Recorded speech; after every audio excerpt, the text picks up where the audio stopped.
Bonjour à tous, je suis super contente de vous retrouver aujourd'hui et on va profiter de ce cadre merveilleux de la nature. Vous allez même pouvoir, si ça se trouve, entendre les petits oiseaux qui chantent.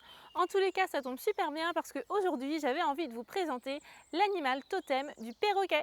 Et oui, j'en ai mis un juste là, c'est l'animal préféré de mon fils, voilà, c'est son animal préféré, c'est son animal favori depuis tout petit en fait, vraiment depuis tout petit, il est passionné par les perroquets.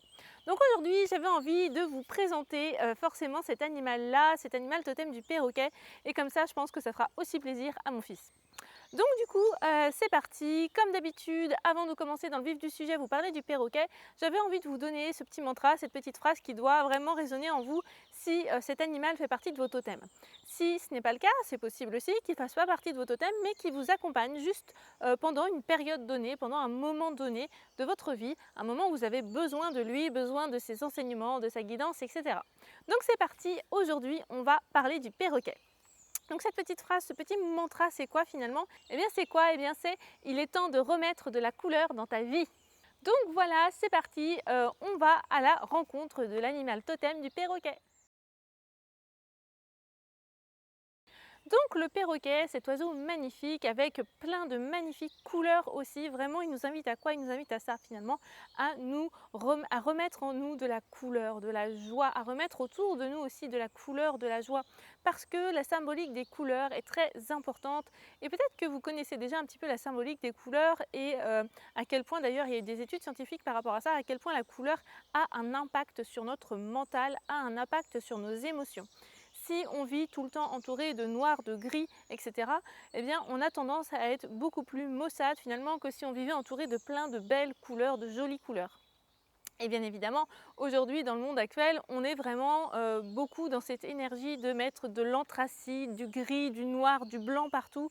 Vraiment des couleurs sobres qui sont magnifiques, hein, ça c'est clair, c'est vraiment très joli, c'est vraiment très épuré. Mais pour autant, notre vie manque de couleurs. Toutes les voitures, elles sont souvent assez ternes, elles ne sont pas hyper colorées, hyper pleines de peps. Enfin voilà, les maisons, c'est pareil. Il y a quelques pays, quelques endroits, quelques régions où les maisons sont colorées et je trouve ça juste magnifique. Je trouve ça vraiment, ça dégage une énergie, ça dégage de la joie. Enfin voilà, c'est vraiment particulièrement joyeux comme atmosphère. Donc voilà, la couleur est hyper importante. Et la couleur, elle peut être aussi importante à la fois dans la guérison, mais aussi dans nos tenues vestimentaires. Voilà. On peut avoir besoin de certaines couleurs en fonction de nos humeurs, etc. On peut vraiment céder en fait des couleurs selon notre état émotionnel. Et d'ailleurs, les couleurs ont vraiment un rôle important aussi dans les phénomènes de guérison. Ok, en fonction de notre état émotionnel, de nos traumatismes, de tout ce qu'on a pu vivre, on peut céder en portant telle ou telle couleur.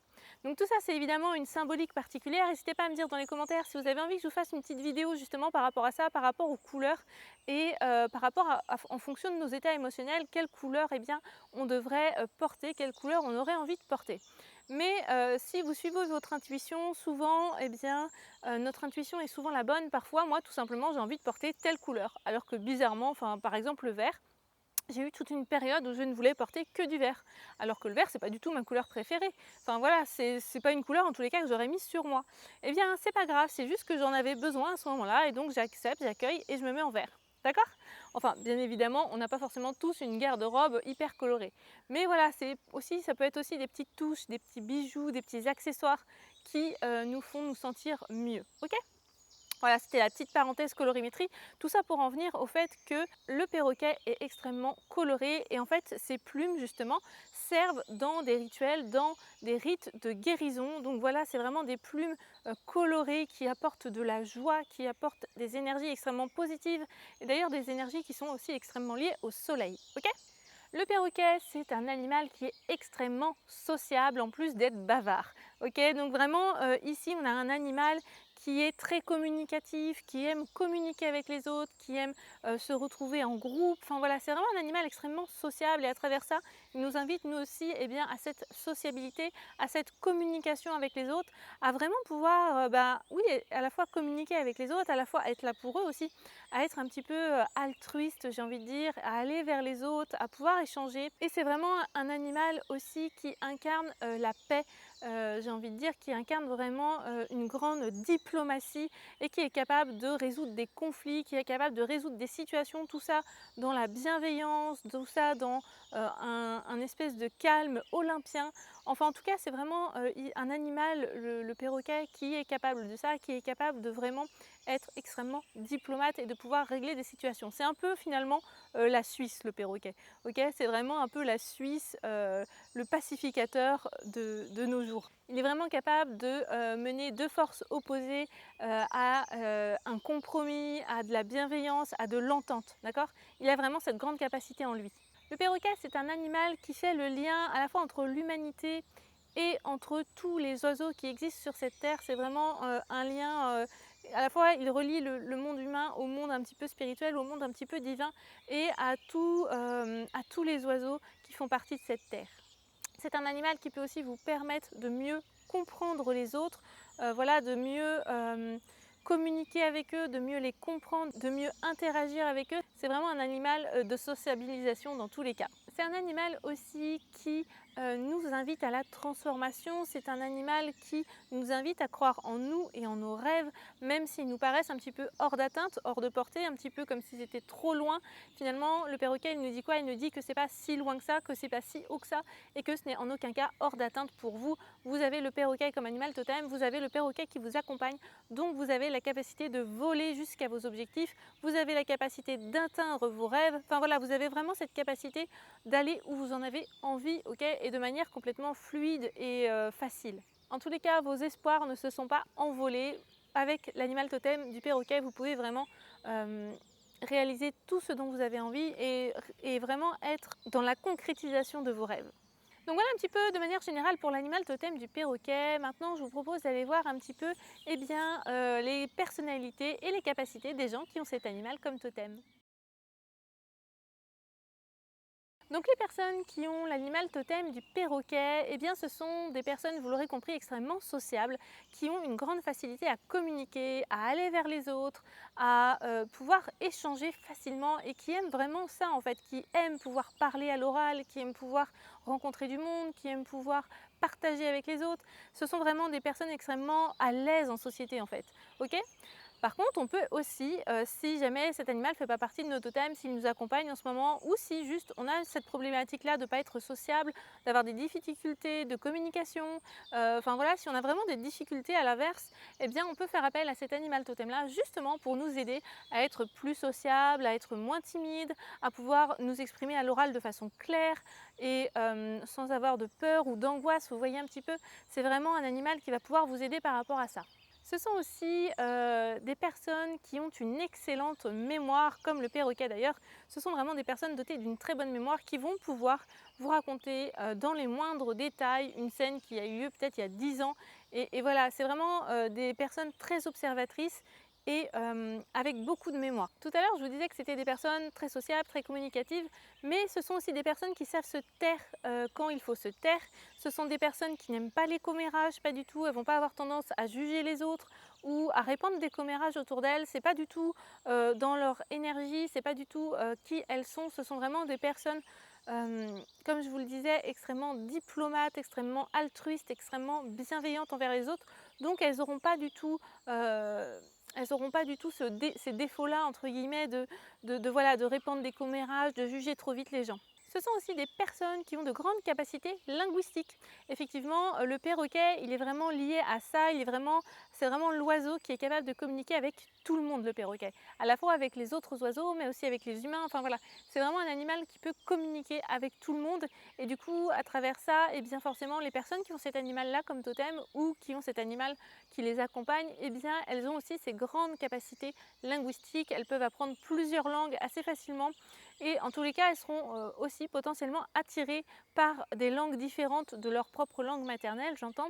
Mais voilà, ça peut être des personnes vraiment attirées par les voyages, attirées par les nouvelles langues, les nouvelles populations. Voilà, c'est vraiment des gens hyper sociables, donc qui ont envie de voyager, qui ont envie de découvrir le monde, de découvrir d'autres peuples, de découvrir d'autres langues, etc., etc. Eh bien, ces personnes-là, elles peuvent faire des métiers en rapport avec tout ce qui va être oral, forcément, que ce soit du chant, que ce soit de la musique, que ce soit juste être un orateur, s'exprimer oralement, faire des conférences, peu importe, ça peut vraiment être ça, tout ce qui va être en lien avec l'oral, des métiers en tous les cas où elles pourront s'exprimer à l'oral, où elles pourront exprimer plein de choses. Ça peut être ce genre de métier-là. Ça peut être aussi des personnes qui font des métiers pour venir en aide aux autres, notamment par exemple des RH, voilà, des personnes qui sont aux ressources humaines pour vraiment être un petit peu la Suisse entre les employés, le patron et pour vraiment essayer de trouver des solutions, pour apporter des solutions à la fois pérennes mais des solutions pour les deux parties en fait, que ce soit vraiment efficace pour tout le monde et tout ça dans un calme olympien en essayant de vraiment de baisser les tensions au maximum, de voilà, d'être vraiment dans la satisfaction des deux côtés et dans le fait de trouver des solutions pour tout le monde. Donc voilà, ça peut être voilà, de très très bons RH. Si vous avez cet animal comme totem là et que vous ne savez pas quoi faire de votre vie, posez-vous des questions sur tout ce qui va être oral, sur tout ce qui va être RH, etc. Donc voilà un petit peu les métiers que ces personnes-là pourraient faire, en tous les cas dans lesquels elles pourraient se sentir vraiment épanouies. Maintenant, on va passer eh bien, à tout ce qui est chakra, pierre en lithothérapie et élixirs floraux pour à la fois pouvoir se connecter à cet animal totem-là et pour aussi pouvoir se libérer de nos blocages. Donc le perroquet, il est lié à deux chakras. Il est lié au chakra de la gorge, forcément. Le chakra de la gorge qui se situe au niveau de la gorge et qui est de couleur bleu turquoise. C'est vraiment le chakra le plus développé finalement chez le perroquet puisqu'il a cette facilité de communiquer avec les autres, puisqu'il est extrêmement sociable, etc. Donc il est lié à ce chakra-là et il est lié au chakra du cœur, au chakra de l'amour, des émotions, etc. Vraiment le chakra qui va répandre son amour un petit peu à tout le monde. Donc les pierres en lithothérapie qui peuvent vous aider par rapport à ces chakras-là et qui peuvent vous aider par rapport à ces blocages ou simplement vous permettre de vous connecter à cet animal totem-là. Dans un premier temps, j'avais envie de vous proposer la turquoise. La turquoise, c'est une pierre de communication.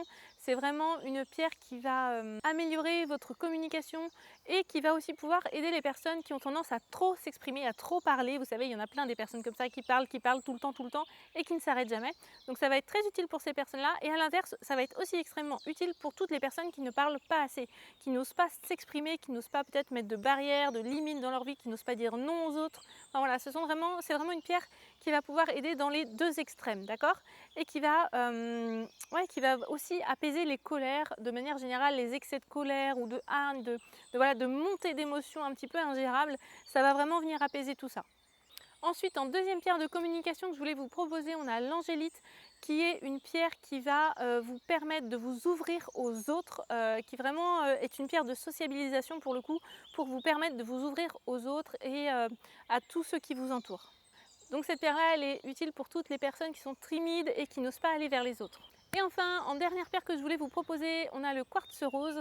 Le quartz rose, évidemment, qui est, vous le savez maintenant, la pierre de l'amour par excellence et qui est aussi une pierre de sociabilité parce que cette pierre, à la fois, elle vous permet d'avoir confiance en vous, elle vous redonne confiance en vous, elle vous permet de vous aimer et du coup, c'est beaucoup plus facile après d'aller vers les autres et de pouvoir aussi aller vers les autres sans jugement, sans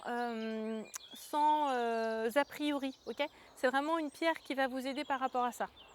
Donc voilà un petit peu pour les pierres que j'avais envie de vous proposer aujourd'hui. Maintenant, on va passer aux élixirs floraux. Et la première plante que je voulais vous proposer, c'est la violette d'eau. La violette d'eau, ça va être une plante qui va être une plante de sociabilisation qui va vous permettre d'aller vers les autres plus facilement, en toute humilité et vraiment de manière fluide, quoi. Ensuite, en deuxième plante que je voulais vous proposer, on a l'impatiente, justement pour vous aider si vous êtes un petit peu impatient, justement, si vous avez du mal à gérer votre patience, à rester calme, à rester zen, et aussi l'indulgence. Voilà, ça va vraiment venir travailler l'indulgence chez vous si vous avez du mal à ne pas juger les autres, à ne pas être indulgent envers ceux que vous avez en face de vous. C'est vraiment une plante qui va pouvoir vous aider. Et enfin, on a la bruyère qui va vous permettre de développer un petit peu votre côté altruiste finalement envers les autres, qui va vraiment vous permettre de développer ce petit côté-là chez vous si vous avez des difficultés par rapport à ça. Voilà un petit peu pour les pierres, les plantes et les chakras. Et puis voilà de manière un peu plus générale pour l'animal totem du perroquet. J'espère que cette vidéo vous aura plu. Comme d'habitude, n'hésitez pas à liker, à partager et à commenter si vous avez envie de commenter, à me dire si cet animal résonne en vous, s'il fait partie de vos animaux totems. Je suis toujours curieuse de connaître vos animaux totems. Et puis sur ce, moi je vous dis à très bientôt. Bye bye!